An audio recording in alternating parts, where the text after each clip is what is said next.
sa što manjom mogućom štetom. Naravno, materijalna šteta je tu, ali ipak najbitnije jeste što nema ljudskih žrtava. Mi svakako ostajemo ovdje da pratimo cijelu situaciju.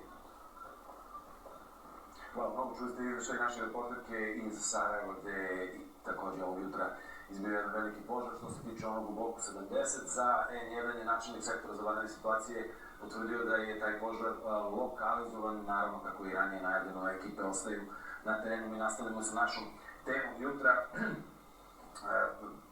Kada dođemo do suda, kako se tu dokazuje šta je odgovornost lekara, a šta je problem, kako ste rekli, neželjenih efekata lečenja? Znači da ponovim, ono što je jako bitno da se dokaže ta povezanost između činjenja i nečinjenja i onih događaja koji su neželjeni, znači smrti ili pogoršanja zdravlja pacijenta sa verovatnoćom koja se graniči sa sigurnošću. Što znači da će veštaci dati odgovor na to pitanje. Vrlo često se upravo govori o tome da se lekari neće konfrontirati jednim drugima. Zato je dokazivanje same lekarske greške jako težak posao, pošto sudije ne posjeduju medicinska znanja koje bi mogla da im pomognu u svemu tome. Naravno da dokazi kao što su, pre svega obdukcija jako važna, jer ona decidno pokazuje šta se sve našlo na telu, u ovom slučaju deteta ili osobe koja je preminula, tako da je ona jako važan element. Rezultat unutrašnjeg nadzora. Unutrašnji nadzor je ono što kolege koje unutar bolnice daju kao izveštaj. Najčešće su rezultati unutrašnjeg nadzora su retko, bar u onome što sam ja pratila dok sam bila u komori, retko kad su govore o tome da postoje nekakve greške u proceduri ili bilo šta. Rezultat spoljašnjeg nadzora radi se tako što se odredi komisija iz nekih drugih gradova, vrhunskih stručnjaka koji odu na lice mesta i naprave taj rezultat i onda se daje izveštaj o tome i na osnovu toga i to je jedan od dokaza također. Međutim, okolnosti slučaja, izjave pacijenata, ali šta je problem? Problem je u tome što upravo zbog toga ti procesi jako dugo traju. I kad pogledate neke velike procese koji su se vodili, koji ima tome preko 15 godina, recimo slučaj Malanje Grahovac nije dobio svoje sudsko razrešenje.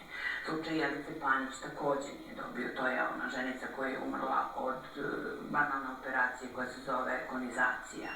Imamo donekle razrešen slučaj devojke koja je operisala čukljive. Kad pogledate, mi zapravo, osim jednog slučaja koji je dokazan posle 15 godina, gde je kolega nije prepoznao slepo crijevo kod devojčice od 2 godine, a to se desilo negde 90. godina. Taj slučaj je doveden do kraja i taj kolega je osuđen na kaznu zatvora i izgubio trajnu licencu. Svi ostali slučajevi legde negde nezavršeni ili je isteklo vreme ili su zastareli. Sa ovim se susretala, ja malo što sam pomenula Jugoslaviju, nije ne slučajno, nego i u vreme Jugoslavije vrlo malo osuda bilo za, recimo, jedne godine od 108 prijavljenih, odnosno sudskih sporova, samo 6 lekara osuđeno na minimalne novčane kazne. To je bila neka, od 108 slučajeva u jednoj godini, mislim da je to bila neka 70 i neka godina, 108 je bilo sudskih sporova, samo 6 lekara je osuđeno, tada je bilo na novčanu kaznu. Koliko je u tom kontekstu onda uputno pričati o tome kakve kazne se zapravo u slučaju dokazivanja bez sumnje, kolike su te kazne i kako smo svesni i tog trajanja? Da, naravno govorit ću na to, ali pre toga samo moram da se nadovežem. Znate kako, sudski postupak je jedna specifična forma koja se vodi i nije dovoljno, odnosno i mišljenje veštaka je naravno izuzetno važno, ali to najčešće ključno, ali to je opet jedan od nizu dokaza. Sudija ceni sve dokaze, pa i veštačenje ili obdukcioni nalaz i proverava da bi se utvrdila krivica lekara. Sud je to je pravna ocena, to nije medicinska ocena. Pravna ocena, odnosno medicinsku ocenu daje medicinski veštak i on kaže da li je bilo postupanje kontra lege martis, dakle da li su poštovana pravila medicinske nauke i struke, ali je sudija taj kao pravnik koji to podvodi pod pravnu normu i koji daje konačnu ocenu da li je određeni lekar bio kriv ili nije. I zbog toga su ti postupci veoma komplikovani, naše sudije, iako se situacija dosta popravlja, ali nemaju ta specijalizovana znanja, ili da biste sudili te slučajeve, vi morate, to je jedan filigranski pravni posao, kako vam kažem, vi morate da imate medicinska znanja i pravnička znanja, da biste to sve stavili pod pravnu normu na adekvatan način, drugo, advokati nisu obučeni na adekvatan način, često se forsira u našem društvu, što je pogrešno, ta krivična odgovornost lekara, vi krivično delo i odgovornosti lekara u tom smislu imate u jako malom broju zemalja. Uopšte se ne insistira na krivičnoj odgovornosti zbog samog značaja lekarske profesije, tako da je to jedna veoma kompleksna tema i ne treba je gledati jednostrano. A što se tiče samog trajanja postupaka, oni zaista, kao što je rekla doktorka, dosta dugo traju zbog raznih okolnosti.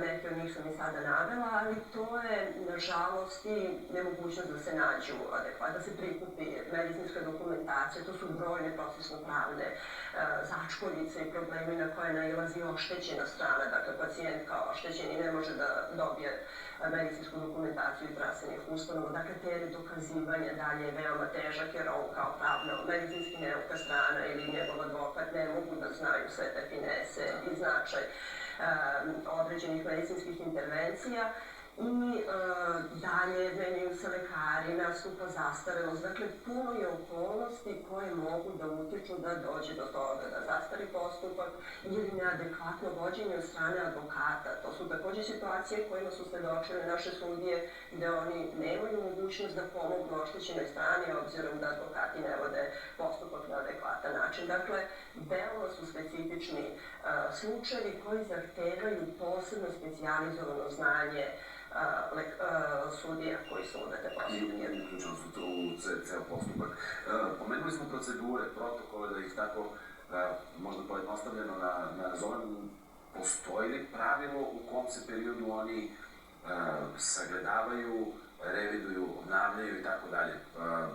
Agresivniji postupak prilikom porođaja koji se navodi u više slučajeva, pritisak i invazivno pokušaj samog porođaja je naveden kao jedan od primera. Čuli smo i po jednom svedočenju da su čak i neke babice govorile lekarima da se to prosto više ne radi, da je to nešto što je pre nekoliko decenija bilo, da tako kažem, uobičajena. Upravo je to ono što sam vam rekla. Protokole donose najbolji stručnjaci za određenu vrstu medicinske struke. Oni se vremenom usavršavaju. Već sam pomenula Englesku. Engleska ima svoj nacionalni zdravstveni institut, to je panda našem republičkom fondu. Oni imaju zbirku protokola koja se zove Map of Medicine, mapa medicinskih protokola. Oni se zanavljaju svake godine, znači određene grupe ginekologa sagledavaju nova pravila, sagledavaju nove mogućnosti, sad postoji recimo robotska hirurgija, laparoskopska hirurgija, znači prate sve to i oni kao obavezni su sastavni deo tih Map of Medicine. To je običan primer. Znači, mi to nemamo. Mi prvo nemamo obaveznost protokola. Mi smo jedno vreme imali pre nekih 10 godina, ako se puno govorilo o vodičima dobre prakse. Ti vodiči dobre prakse nisu jednobrazno rađeni, to su čitave knjige u kojima se vrlo teško snalaze i specijalisti koji se više čak i ne pomenju sada. Znači, obaveznost protokola lečenja, jer vi imate mogućnost, recimo bilo koja zemlja koja hoće da to uvede, je u vreme pre 10 godina kad smo se mi interesovali iz lekarske komorama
požar tada je poslato 13 vozila vatrogasaca i 46 vatrogasaca spasilaca, međutim taj broj se iz sata u sat povećavao, te je tako u jednom trenutku na terenu bilo preko 70 vatrogasaca. Na svu sreću niko nije povređen, ovdje su svakako i